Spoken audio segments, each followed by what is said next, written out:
warahmatullahi wabarakatuh. Halo teman-teman.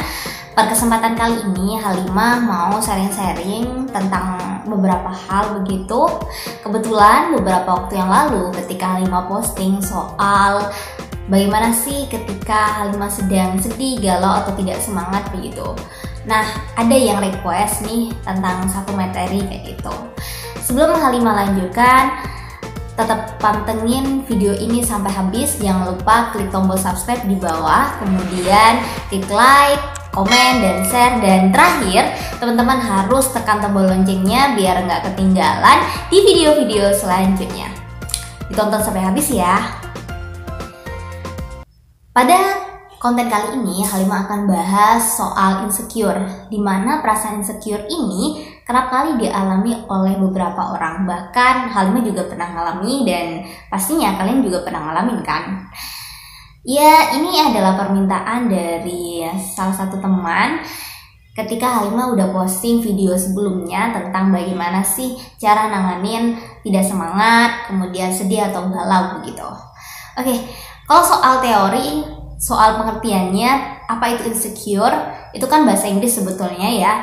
Teman-teman bisa searching tuh di Google, di Google apa itu insecure gitu. Terlepas dari pengertiannya itu, sebetulnya insecure adalah perasaan-perasaan seperti cemas, takut, khawatir, kemudian nggak percaya diri, malu begitu. Itu tuh salah satu pengertiannya kenapa kok disebut insecure itu. Pertanyaannya, apakah Halimah sendiri gitu ya pernah ngalamin insecure? Ya, jawabannya sama aja, karena Halimah itu masih manusia, maka Halimah juga pernah ngalami apa itu insecure, seperti khawatir, kemudian takut, kemudian nggak percaya diri gitu. Misal kayak sama penampilan, kemudian ketika maju presentasi dan seterusnya. Sejauh itu dilakukan oleh manusia, itu tuh wajar ya. Halimah, kalian juga pernah ngalamin kan gitu.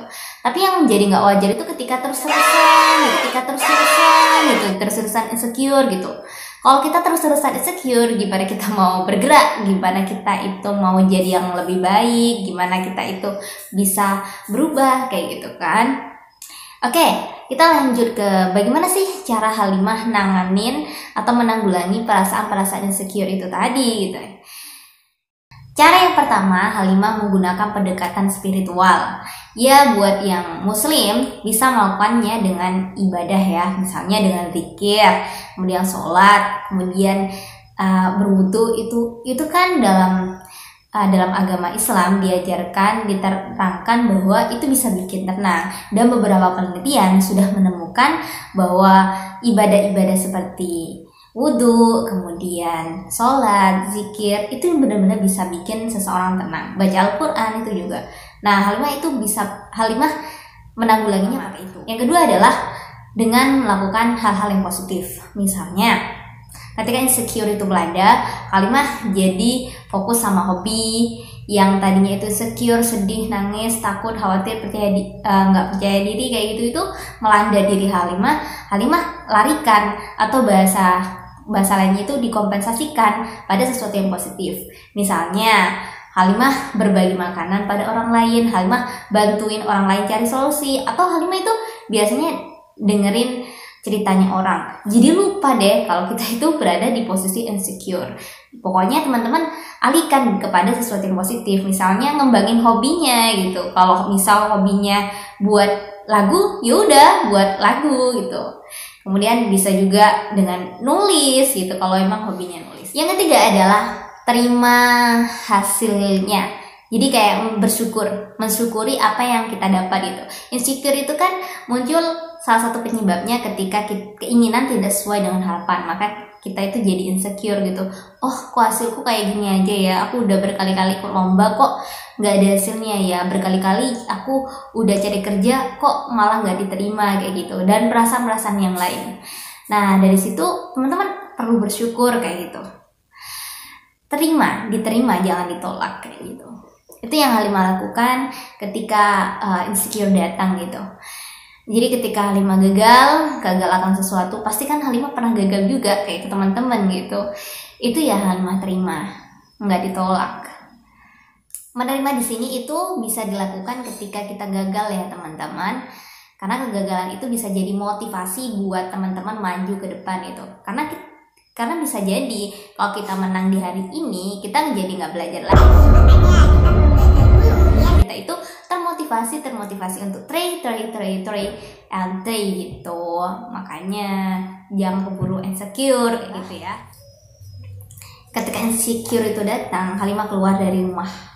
Jadi ini salah satu teori sebetulnya yang dikemukakan oleh Viktor Emil Frankl dengan teorinya tentang logoterapi. Salah satunya di sana disebutkan ketika seseorang itu galau, sedih, termasuk tidak percaya diri, khawatir dan seterusnya, itu disuruh keluar. Jangan di dalam rumah aja, jangan di dalam ruangan kayak gitu. Cari udara segar.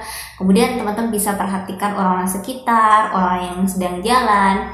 Itu bisa berubah, rasa insecure-nya bisa berkurang. Selanjutnya adalah puasa sosial media. Salah satu yang bikin seseorang insecure adalah karena kita melihat postingan-postingan orang lain, jadi kita ngerasa kok aku nggak bisa kayak dia ya, kok aku cuma segini aja. Intinya salah satu solusinya adalah kita puasa sosial media dulu kayak gitu. Tidak semua yang orang posting di media sosial itu memang benar-benar kenyataan gitu ya. Karena ada juga yang posting media sosial bukan kenyataannya gitu, bahkan kenyataannya bisa sebaliknya. Makanya teman-teman, buat yang sering-sering insecure, sebaiknya jangan banyak-banyak nontonin sosial media kayak gitu, kayak misalnya Instagram dan seterusnya, apalagi Instastory di WA. Terus yang selanjutnya adalah teman-teman bisa melakukan analisis diri. Jadi ketika teman-teman itu teman-teman bisa searching sebetulnya teori tentang analisis diri. Di sana itu ada salah satunya disebutkan kita diperintahkan untuk menulis apa sih kesukaan kita, apa hobi kita. Nah di situ itu kembangin teman-teman. Kadang orang yang ngerasa insecure itu tidak tahu apa sih kemampuan dirinya, apa sih potensinya kayak gitu.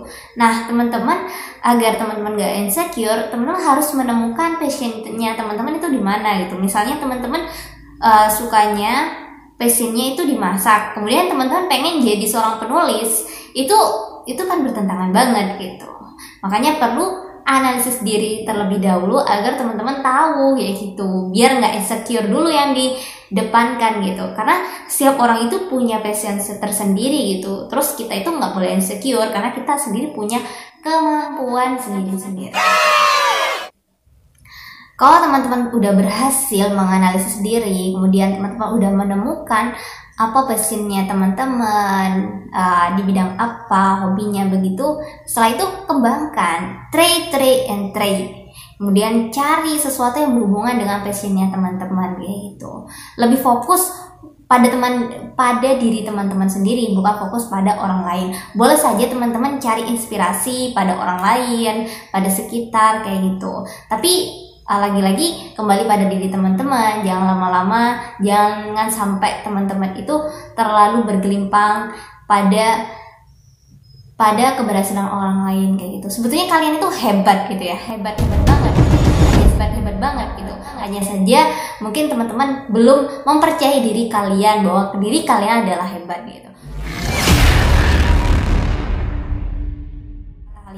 Mulai sekarang dan seterusnya, saya percaya bahwa saya bisa. Mulai hari ini dan seterusnya, saya percaya bahwa saya bisa.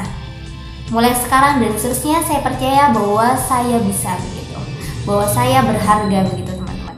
Yang terakhir adalah seperti yang Halimah contohkan barusan, adalah mensugesti. Sering-sering ngomong pada diri sendiri, sering ngomong sesuatu yang positif berulang-ulang. Misalnya kalau Halimah itu sering ngomong gini, aku pasti bisa. Itu baik dalam tulisan atau perkataan gitu. Itu niatnya bukan niat untuk sombong, enggak, tapi untuk mensugesti alam bawah sadar kita yang bisa bawa ke tindakan kita gitu. Kalau kita udah kebiasaan alam bawah sadar kita terprogram hal-hal yang positif, nanti hasilnya akan positif kayak gitu. Aku sang juara. Itu berulang-ulang itu bisa jadi kenyataan gitu. Ucapan adalah doa, katanya begitu. Nah, Nah itu teman-teman, itu saja yang biasanya Halimah lakukan gitu. Mungkin setiap orang berbeda-beda cara ya untuk ngadepin insecure-nya, dan itu beberapa hal yang biasa Halimah lakukan ketika Halimah sedang insecure kayak gitu. Nah, semua orang mengalami itu, dan sekarang temukan solusinya teman-teman sendiri gitu ketika ngadepin insecure. Barangkali tadi itu bermanfaat. Jika bermanfaat, alhamdulillah. Jika tidak, gitu ya. Pokoknya dicoba dulu, semoga berhasil. Itu saja teman-teman. Yang mau request di next video boleh langsung komentar di bawah ya. Dan itu saja. Wassalamualaikum warahmatullahi wabarakatuh. Salam sukses luar biasa.